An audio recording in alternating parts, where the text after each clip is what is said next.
Dr. Harvey Castro. I'm super excited for you to join us on Non-Fungible Human.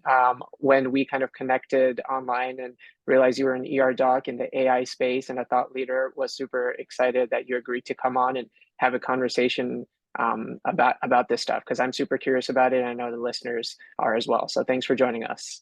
I know that it goes both ways. When I saw that you're ER, I was that probably added another layer for me wanting to reach out to you.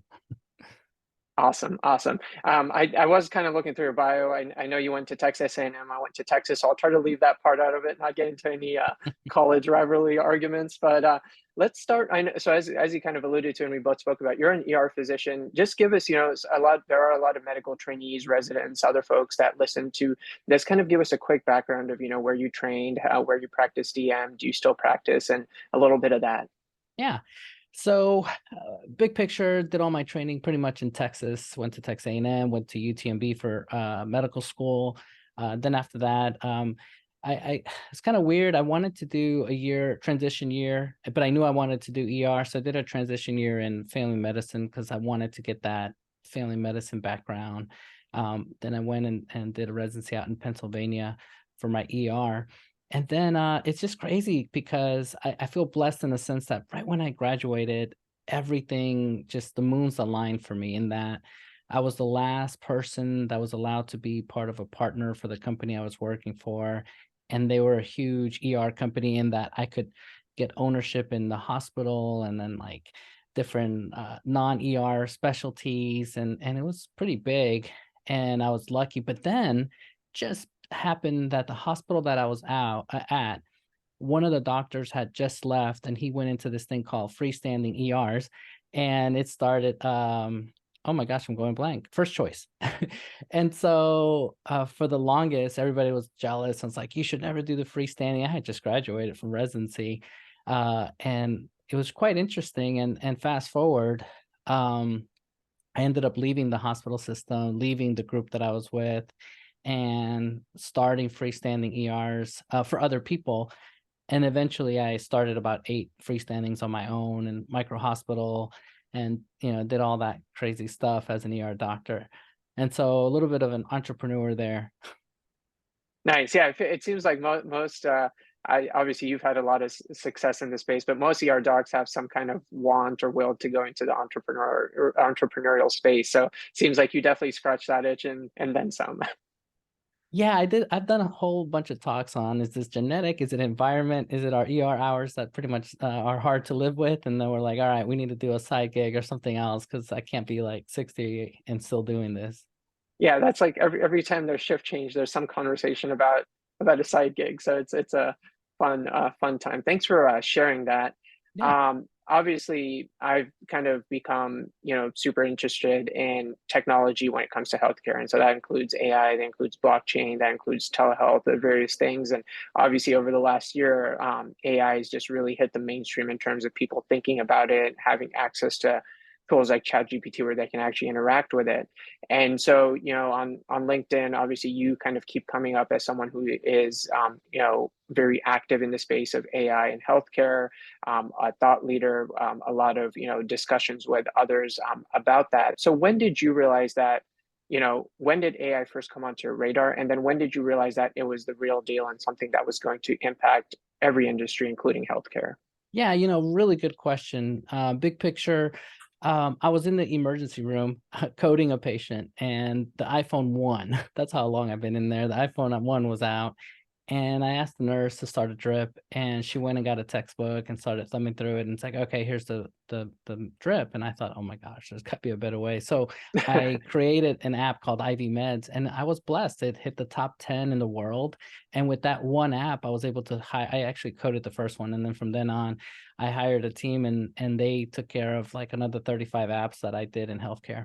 And so the reason I like sharing that story is November of 2022, I'm playing with this thing called ChatGPT and thinking, holy cow, this is going to change medicine. This is going to be just another level. And so I'll never forget December during the holidays, my wife wanted to kill me. She's like, what are you doing all day in your office? And I'm like, I'm working on a book. And she's like, what is it? I'm like, ChatGPT. She's like, ChatGPT who? Like, I don't know what you're talking about. And I can guarantee you half your friends won't know what you're talking about. I was like, I don't care. I'm writing a book on it. I'm going to explain how we can do it in healthcare. And so fast forward, I published that book and all the books behind me on ChatGPT and healthcare and different angles of AI. And the more I got into it, the more I was like, okay, I have to now learn the science. I'm not just happy with what I can get on the internet. I want to learn more. And so I started taking different courses. And about a couple of weeks ago, I took the advanced course in AI, and it's really helping me out, like huge, because now, we're all scientists here. We want to know more. We just don't want to know how things happen. We want to know how it works and why. And so now I'm really just taking it to another level, and it's helping me because now I can think more outside the box, and I know its limits. I know its angle. I understand the biases, the good, the bad, and the unknown is what I call it. And you know what's crazy? I've been invited now to literally talk around the world, like China, Dubai. I was just in Portugal. Next year I'll be in Rome. But then in the US, like throughout the US, and they invited me to come in as a keynote speaker. So I'm pretty stoked about it. That's awesome. And that's crazy that, we're talking about less than a year where, we all were kind of introduced to ChatGPT, and some people use it for non-productive things, but learned it and learned its limits and then also applications, and are actually an expert as much as anyone at this point when it comes to healthcare and ChatGPT. Just a quick aside, what's the secret to writing so many books in such a short period of time? It's all about leverage in life. I'm blessed in that I sold my emergency rooms. I'm not working, the usual 60, 80-hour work week that some of us ER docs are doing sometimes, or where we can't say no. We're like, okay, fine, I'll take the shift. And you're like, holy cow, I've already put in like 60 hours. So Yeah. I'm blessed in that I can be more efficient. Plus, I'm probably a little OCD. When I put my head to something, I'm like, I'm doing it. And then just leveraging in the sense that, um, obviously I use ChatGPT to help me with the table of contents, to brainstorm. I use Grammarly to help me with my editing and the grammar. And so it's a lot easier. And then being an entrepreneur, you always want to do it to the next level. So, case in point, my wife's really into crime. She loves crime stories. She can't get enough of it. And so she has me watching crime shows all the time. So I thought, you know what? I got AI on the brain and I got crime on the brain. So why not? And so I started writing books on how to use AI to catch cold cases, or the theory, or the, how to, and then CSI. And me taking things to the next level, I created my own bot and called it Sherlock Holmes. So I created a text where you can text Sherlock and it'll tell you, obviously it's updated through ChatGPT, but it'll tell you, okay, this crime happened here. I kill it for TV because she's like, why you look it up already? And I'm like texting, like, okay, this is the murder, this happened. Like, did he hit jail or did he get caught? And so, that's part of it, is being a scientist. That's freaking awesome. Yeah, it's just one thing leads to another, and as long as it's fun and keeps you engaged, that's what it's all about. So, obviously, as you mentioned, you have interacted with a lot of folks when it comes to ChatGPT, AI, healthcare, various conferences, various talks and whatnot. When you run into others that are in decision-making positions in healthcare, hospital systems, insurance companies, how seriously do you get the sense that they're taking AI? Is it something that they're like, oh, I guess we'll just do this thing and check a box? Or no, they're like, oh, we got to put some resources into this because this is going to change us and affect our business model and all of that? As you know, healthcare is kind of like a slow sleeping giant. It moves slow. I know there's stuff, I'm sure, that you've wanted to change in the ER, and they're like, all right, we got to call the regional office, and that is in another state, and then we'll hear back. And it's like 6 months later, and it's like, you know what, forget it. Like, we're on to another problem. And so with AI, it's quite interesting. Some of these things are expensive. Obviously, the biggest thing is HIPAA, and there's biases in the model, and then obviously hallucination. So there's some issues just in generality, but big picture, hospitals in general, I feel like it's still kind of resistant. They're taking baby steps. But I actually was doing it. I'm about to prepare for a talk for this, and my big thing is, I see this as the following, this technology is exponential. Our hospitals are maybe logarithmic. And so as they're looking at change, the bigger that gap happens to be from technology to the organization, then the more issues the organization will have, and will have to eventually, if that gap gets so big, they're going to have to do something. And so I think a lot of hospitals, with that analogy, look at technology and say, ah, we'll get there. But then the gap is getting bigger and bigger and bigger. And now they're saying, holy cow, we need to do something. And so that's why you hear all the news about, oh, hospital X is doing this and hospital Y.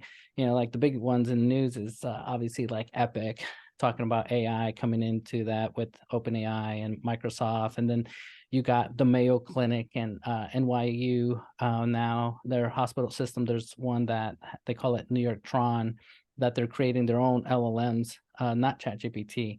And so this movement that we're seeing, I see this is going to be huge. And I feel like many other hospital systems are going to follow.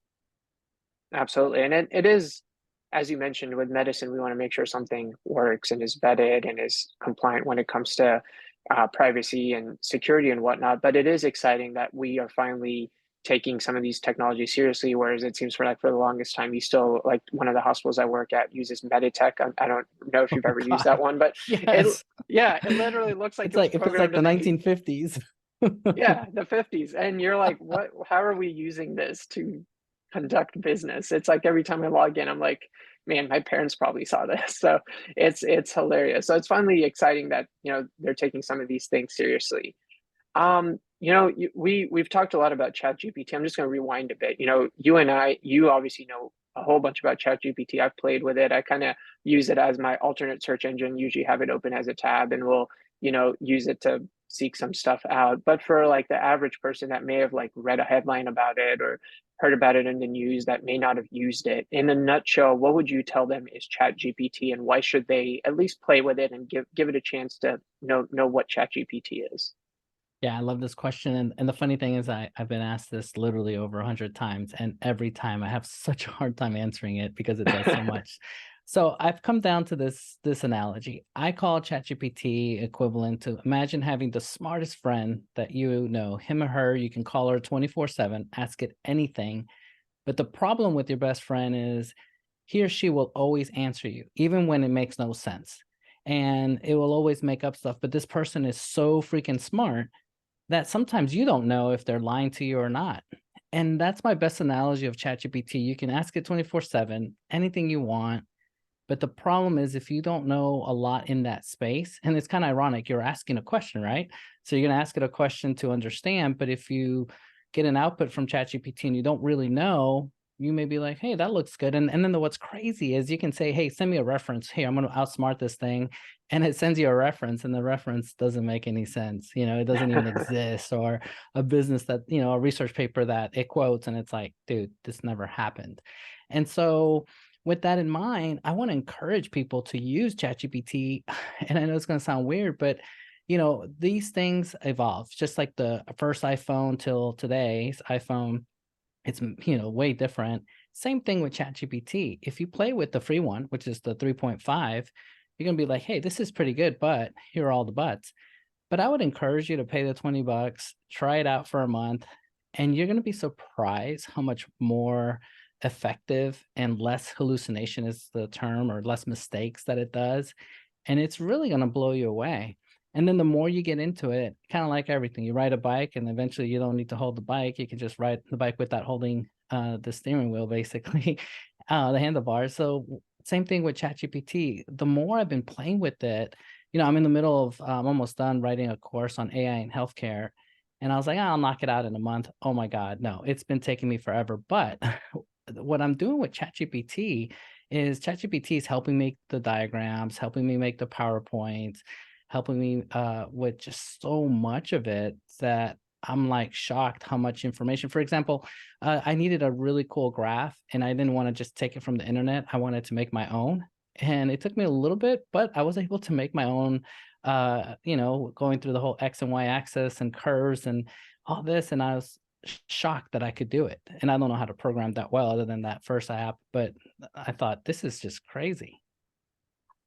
Yeah, absolutely. And it seems like it's like, for example, in your case, you're a really motivated person, you're a writer, you create apps, and it basically allows you to do what you what you do and take the mundane tasks away from you, and you can focus on the actual tasks and amplify those talents and those things that you have to share with without having to, like, for example, put together a table of contents. You put the content together and then it creates the table of contents for you. And so it seems like it just does what you do on steroids, and it kind of gives you that extra boost. It's like, if you take steroids, you're not going to become big and muscular. You're going to still have to put in the work. And so I think that may be an analogy. Would you say that's kind of fair? No, I like it. Yeah, I may Yeah. start using it. Yeah. Yeah. Not endorsing anyone use steroids. um, so I guess then the next question becomes, as you mentioned, it's very smart, but at the same time, it might be sometimes too smart, and it kind of gives you a reference that may be inaccurate and whatnot. So taking all of that into context, is there a role for ChatGPT in its current form in clinical medicine, or is its role in healthcare something different? I love that question. Um, I love it in the sense that we can use it today. And I'm glad you're an ER doc. I'm glad other people out there are ER docs. Let me give you two sides of the coin. One, obviously, is the patient. I think on the patient side, I know some doctors are going to cringe, but when you speak with a patient and you're trying to get an interview and you're busy, but they tell you about everything but why they're there, and you're like, oh my gosh, we got to get going. I don't have time. I'm telling patients, you know what? Use ChatGPT to help you formulate your questions, help you get everything in order. If you know you have hypertension, diabetes, and this is a follow-up visit, why not formulate those questions? So that way, we're face to face with the patient can look at me and say, you know what? Uh, this is the way to practice medicine. This is good questions. And I apologize for the video. I'm trying a new thing, and I guess it's not really working all of a sudden, but No worries. um but anyway, and so that's one way. And so the other way that I'm advocating is on the patient side. And again, glad that you're an ER doc because you'll get this analogy. But imagine it's 2 a.m. Maybe you haven't slept. Maybe you're freaking exhausted. Why not? Obviously, HIPAA questions, you don't put any patient identifiers in there. But what if you could just use this? And my colleagues use it at 2 a.m. You're tired. You're like, look, I've seen this patient 50 times, 50-year-old with jaw pain. It's probably an MI, but why not put in those symptoms and ask it for a differential diagnosis and say, here are my lab results. Here's this. What else should I be thinking? Because what if, and I think I keep saying what if, but I see it where it'll give you something that you're like, holy cow. Yeah, I forgot about that one. You know what? Let me go into the room real quick. I just need to ask 2 questions and I can rule that one out. And that's how today we can use it. And I know some doctors out there are like, oh, this stuff is antiquated. It's like 2 years old. Like, that's not going to happen. No, you know very well that for that particular case, you can get away with doing it. Now, there are plugins, there are ways to get new information. But that's the beauty of this thing. And the medical side, I'm sorry, the medical student side, man, I love this. I almost wish I was in med school now, because now you can create your own clinical vignettes and you can create flashcards, and you can take all that text and literally dump it into an AI that makes voice. And now, as on your drive, you can create your own podcast. In fact, I have my own podcast that I created. It's called the GPT Report. And what I did is I cloned my voice and basically dump in my journal article, clone my business partner's voice and then ChatGPT creates a conversation, creates the podcast, and then boom, it's ready. And it does all of it with my voice included. It's That's kind of crazy. crazy. That is crazy. So I'm just curious, do you, and then you have like a plugin or a tool that does the voice component to it? Yeah, I'm using 11 Labs to clone my voice, and that way I could do that. And then I'm Yeah, using different software so that way I can really do stuff like this, to do the whole integration of all of it. So obviously I'm biased here, but I think it's kind of fun and cool, and I think it's giving me more uh, ways of doing things quick. Like if I have to move fast and say something happened today and I want to really talk about it, I literally could take that article, dump it into this program that we created, and then it literally clones my voice, does the fake conversation. And then when you listen to it, I say fake, it sounds so real. It literally, it pauses, it asks questions, it does follow-up questions. Like when you hear it, you're like, there's no way this was all created by AI, but all of it was by AI. That's mind blowing. One of the things that you referred to was the medical training, being a medical student or resident. Yeah, like I think back to that, and I'm like, man, this would be so helpful in like memorizing facts or creating like clinical scenarios, or if you're stuck on that question, putting that question in and it giving you other thoughts and ideas on it. And I can only imagine how it's going to transform medical education and make it more relevant and more less boring, because now it's like, oh, here's this like thick book and memorize it all and whatever. And then I think I'm sure you saw that too. There's like a thing where ChatGPT passed the USMLE with like 98% marks or something like that. So obviously it knows what it's doing. Yeah, and to that point, real quick, number one, it's a practice of medicine. Well, we know it very well that no one shows up reading the textbook. Now, you wish everybody showed up with that, but why not learn the textbook through ChatGPT to teach you those, casebook cases? Because technically, that's what you're being tested on, and that's what you're being pimped on. But then the art of medicine, that's where now you've fast forward, you've learned that basic so quickly that now you can really jump into the clinical settings. That's why I love problem-based learning. You can go in there and be like, all right, I got it, I got this. And then it's all pattern recognition, and over and over and over. And ChatGPT is crazy. I mean, if I had the time and energy, I could probably train someone to be a doctor, and just literally give me, like those old preceptorships where back in the day you would just have time with someone. I bet I could take someone and use that kind of power and just teach them both the art of medicine plus the source of the knowledge, which is medicine.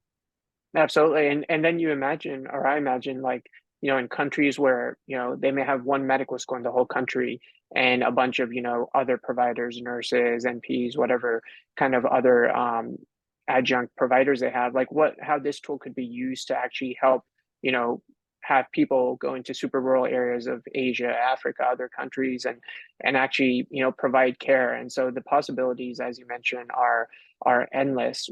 Um, Moving on, so we've talked a lot about Chat GPT. Are there other things that, so I encourage everyone to check that out for sure, but other tools or plugins that you have seen that are, useful for the average person to check out, the average clinician to play with, that are out there and available for the public, or are those things mostly still Yeah. kind of under wraps?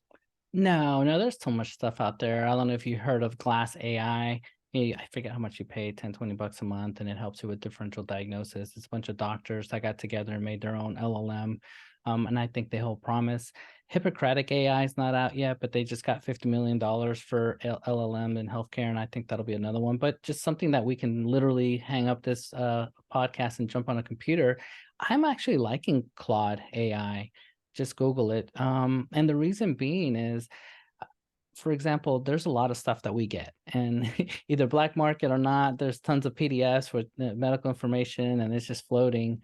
What if you took one of these PDFs that were, let's just say, Netter's Anatomy or Pathophys, and then just you upload it to Claude, and then you literally can have a conversation with your book, which is crazy. I mean, there's plugins for ChatGPT like that, but Claude does it literally right there. And how fun. I mean, I'm thinking now you don't really need a tutor. I mean, now you literally just take in those PDFs, put it in and ask the questions and go to town. Like, and it's going to answer these questions. I'm just shocked of how much this information is changing so rapidly. Yeah, without a doubt. And how do you spell that? CL. Claude is CLAUDE.ai, and it's through Okay. Anthropic is the name of the Okay. company, but it's Claude.ai. It's pretty Okay. cool. And it Absolutely. has it has what's called bigger token size. Sorry. And the skinny is, how you and I use ChatGPT after a while, it's like, dude, you're not answering the question because it basically ran out. Or have you ever like try to copy something and paste it and it doesn't do anything? It's like, this is too much. That doesn't happen with Claude because it can handle bigger token sizes. It can handle textbooks. In fact, this is crazy. I haven't tested this theory out, but if you had all of Harry Potter's books, all like I think it's 6 books, and you took them all and you just uploaded, it would be able to handle all of that. That's a lot of data, a lot of That's words. unreal. I think it's like over 1 million something characters. I was like, holy cow. Something higher than that. It was just crazy. Yeah. Or I think And it's tokens. it's only a matter of time before people start making video games or medical simulations and things like that paired with textbooks as well. Like the the connections are limitless.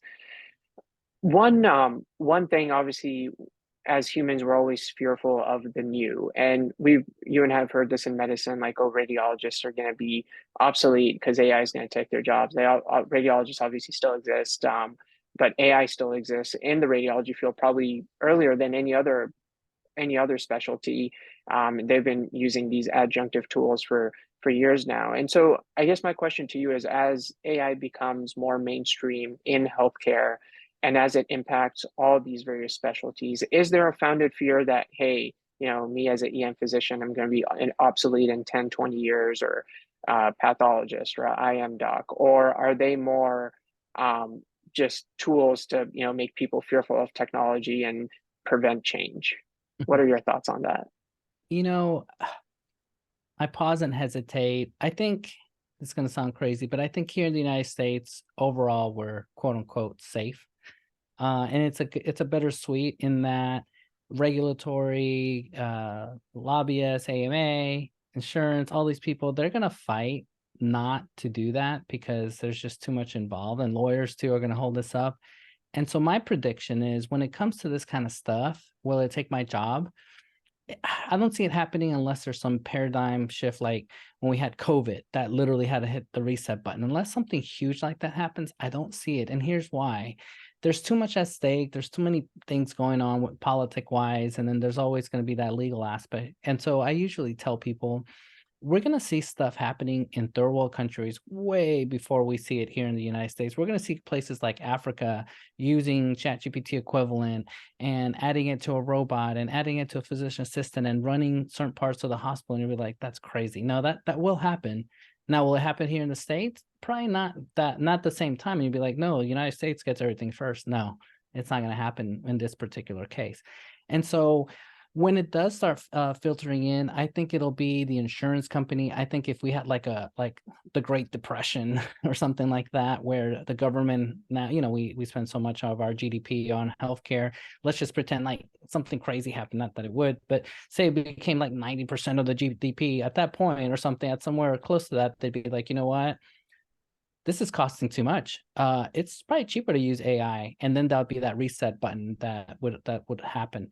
And I know that's a long-winded answer, but I think big picture, we'll have a shift originally, and the shift will be as follows. You and I are ER docs. Maybe a lot of the stuff that's going on will be automated fast track, and it'll be a combination of a PA or we can't train enough nurses. The average age of a nurse is age 54 right now, with 20% of those nurses being 65 and up. And so with that statement, you could use ChatGPT 5. Notice I said 5 plus Tesla and OpenAI are coming out with robots. And then they could easily be able to triage and put people into different places and do certain things. And so those are the kind of things that I see happening.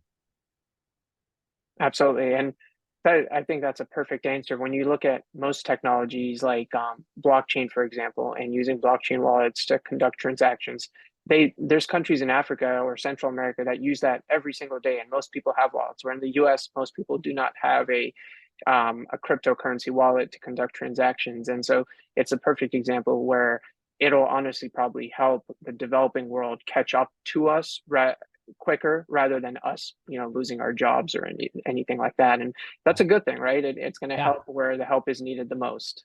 Yeah. And I call it the great shift because you and I as ER docs, maybe things shift so much that we need to start doing a little family medicine or another part of our job that quite wasn't there. Here's the beauty. It's going to be a lot that I would let a robot cut me open to take my appendix out. That's not going to happen. And because of that culture, patients and people are going to be like, no, I'd rather have the human. And so the only thing that's going to change that thinking is going to unfortunately be money.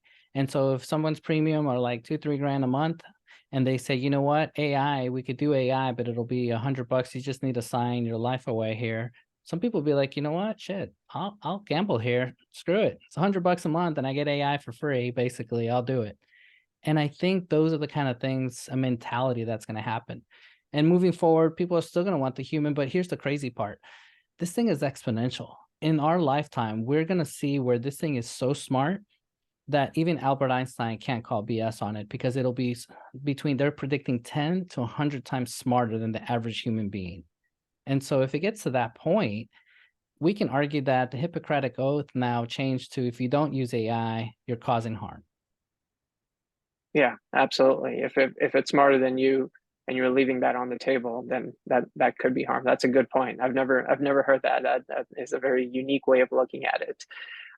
You obviously mentioned kind of the money aspect. I personally, and a lot of people obviously that go into healthcare go so because they want to help people, they want to eliminate inequities, they want to do a good. And then, as we all know, you get into the clinical medicine, and so much of it is about RVUs and door to greet times and seeing this many patients per hour.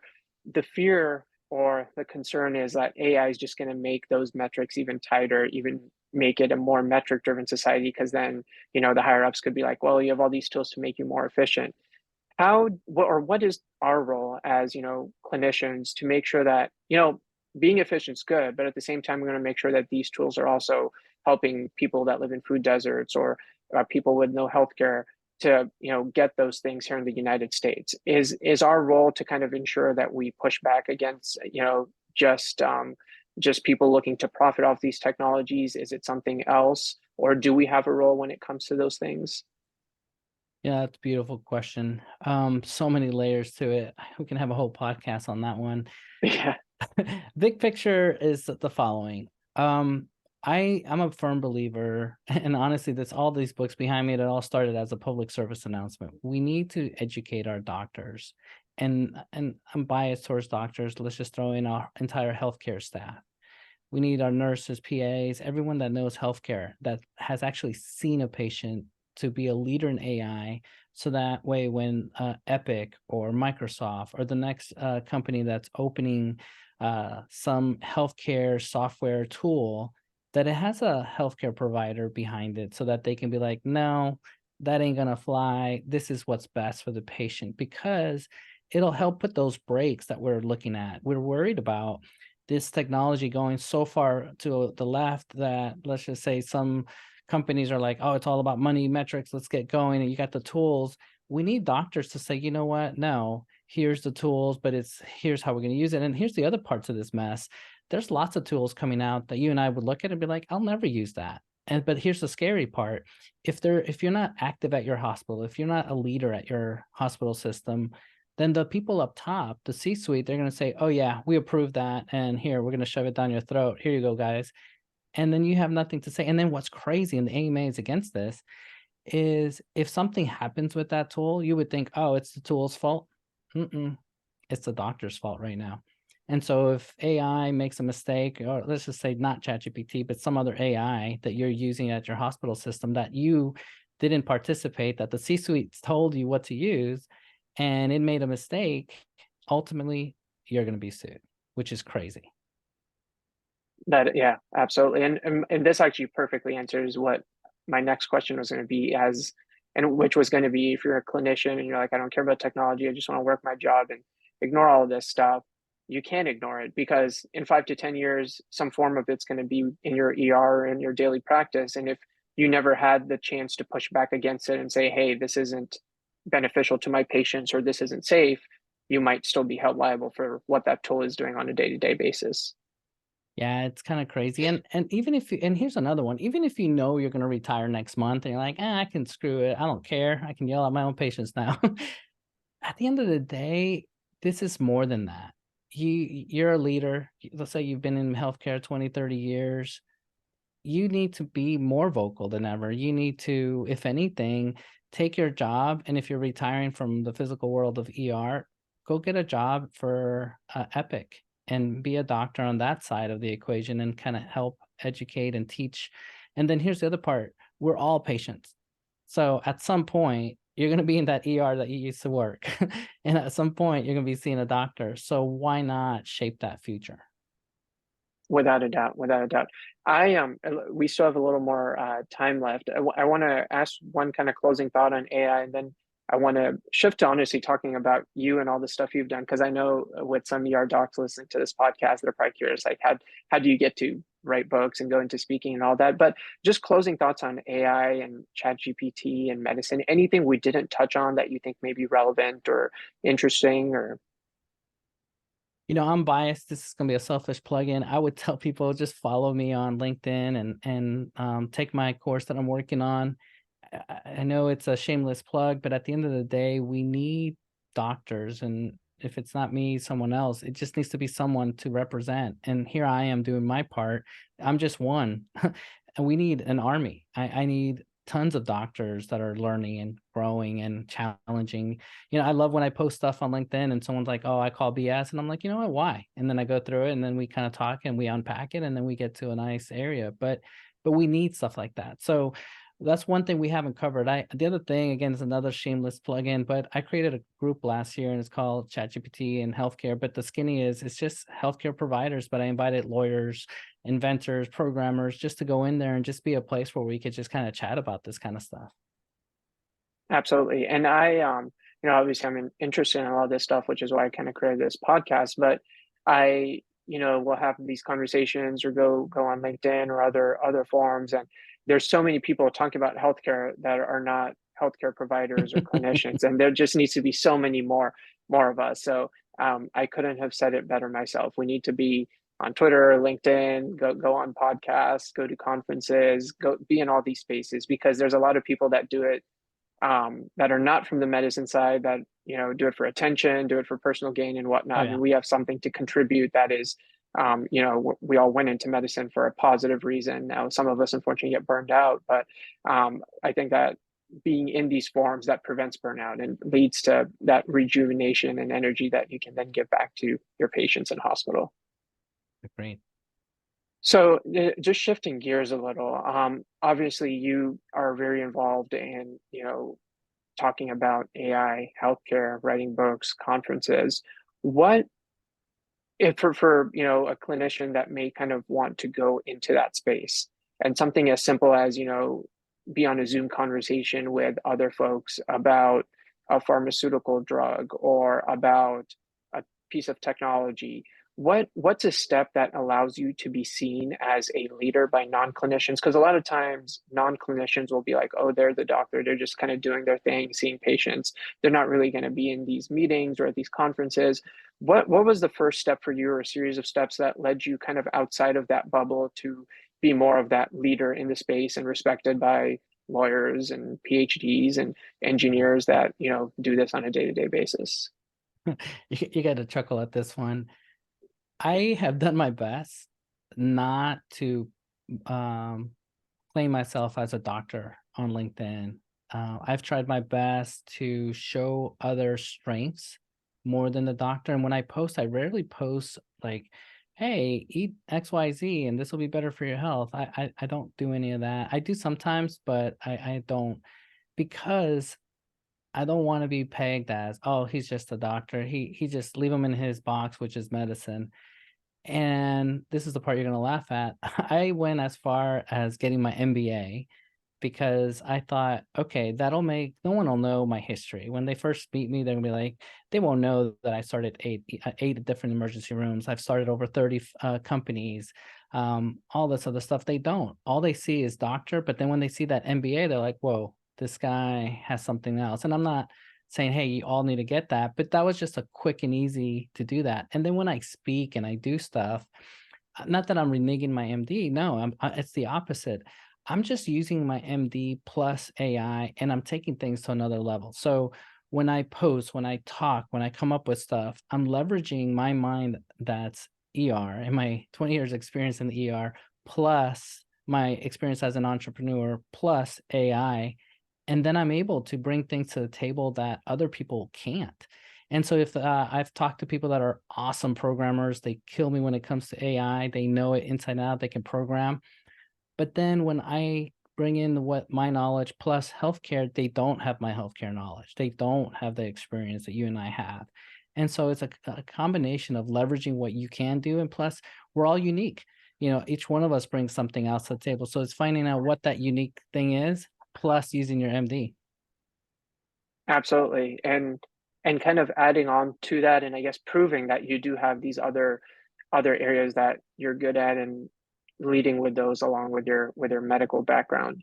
Um, and then I think I kind of asked this question initially. So I wrote a book about a year ago. It's a children's book about STEM education, and it even writing something as simple as, like dialogue for a children's book took me probably a lot of time because I was overthinking it, and then I got with a writer, and they kind of helped edit it and illustrate and all of that. And this was like a 22-page book, and took a few months to kind of put together and whatnot. But I'm curious for you. Say there, I feel like a lot of folks, especially in medicine, have that idea or thought that they want to put out and publish. Through kind of all your experiences of writing all these books, what's like a way for them to get over that hurdle of like, oh, I have to write a book, that seems really hard, and kind of do it? The best advice someone gave me was don't worry so much about writing the book in the sense that you have to do chapter one and think it through. Just write. And the other advice they gave me, which we get away with tools now, but they said just take your phone out and on your next drive, just talk to your phone. Just find a subject, just talk to it. And then when you take that information, have somebody transcribe it. And I thought, oh my God, because half of it is just having the content. And then now with the beauty of ChatGPT, in theory, you could do that same scenario, but now you can just dump it into ChatGPT and say, okay, look at this, analyze it, and tell me what I'm missing. And it literally will go through and say, oh, you missed X, Y, Z. And then you're like, all right, let me add that to the chapter. And it's all about like riding a bike. You just got to start pedaling. And the other thing is I do a motivational series and it's called Success Reinvention. But the skinny is I talk about something called a productivity ladder. It's not a matter of getting to the end finish line. It's about going up that ladder. It may take you a year to go up that rung, and that book may represent 10 years of your life, but it's just a matter of going forward. And it won't start until you write that first thing down. And so I would encourage you, just start, just literally just start. Absolutely. Thanks for sharing that. Hey, well, I, really enjoyed this conversation. Obviously, learned a lot about ChatGPT, and I'm sure others did as well. And then your journey as a ER physician, from obviously being super involved on the clinical sides and opening up hospitals, which most of us don't have an experience to now doing work in AI and writing books and speaking. And I think in addition to obviously all the knowledge that you shared, I think it serves as a good kind of example of all of us in EM that clinical medicine is very important, but there's other things that you can do, and we have the skills to do it. So thanks for sharing all of that. And I hope we can have another chat in 6 months or a year and kind of learn more about what you've learned about AI and ChatGPT, and keep this conversation